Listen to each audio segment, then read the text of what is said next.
NCP নেতা নাসির উদ্দিন পাটোয়ারি জামায়াতকে উদ্দেশ্য করে বলেন, আলেমদেরকে ট্যাবলেট খাইয়ে ইসলামের নাম দিয়ে তাদেরকে ধানের শীষে ভোট দিতে বলেন।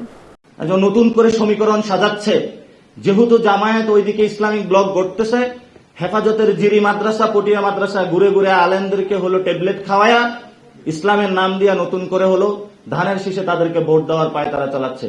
আপনারা দেখবেন আগামীর ইলেকশনে ধানের ব্যাচ পরে এই শাপলা গলিতে ভোট দিবে মানুষ। জোর করে ধানের শীষ চাপিয়ে দিচ্ছেন তো লাভ হবে না। আমরা একটি নতুন বাংলাদেশের স্বপ্ন দেখি। ওরা আমাদেরকে ভয় দেখায় যে কয়েকদিন পরে আমাদেরকে নাকি রাস্তায় পিটাবে।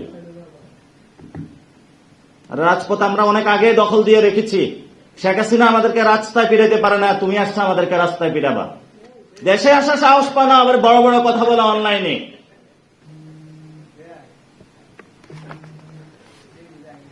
আমরা যথেষ্ট ধৈর্য ধারণ করেছি। আমরা এখনো সময় আছে, দলের যারা স্ট্যান্ডিং কমিটিতে রয়েছেন, যারা বিদেশে বসে অনলাইনে সবক দিচ্ছেন আমাদেরকে, আপনাদের শুভবুদ্ধির উভয় হোক। দুইটি বড় দল যখন আমরা একটি সংস্কারের পথে যাচ্ছি, তখন তারা দায়িত্ব জ্ঞানহীন আচরণ শুরু করেছে। আমি দুইটা দলকে আহ্বান জানাবো যে আপনারা বসেন। বাংলাদেশ একটি নতুন জায়গায় যাচ্ছে, আপনারা সেখানে বসে সমাধান করেন।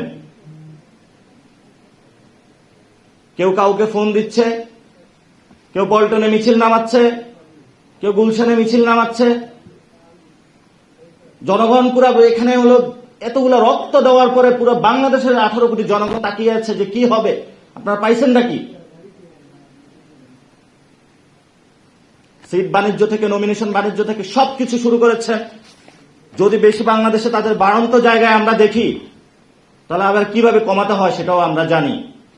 বাংলাদেশে গণ অভ্যুত্থানে যারা এখানে সংস্কার কার্যক্রমের জন্য এতগুলো বাচ্চা রাজপথে নেমে এসেছিল, আমরা পড়া টেবিলে অনেকে গিয়েছে। যেভাবে আমরা পড়তেও জানি, সেভাবে আমরা আপনাদেরকে প্রতিরোধ করতে জানবো ইনশাআল্লাহ।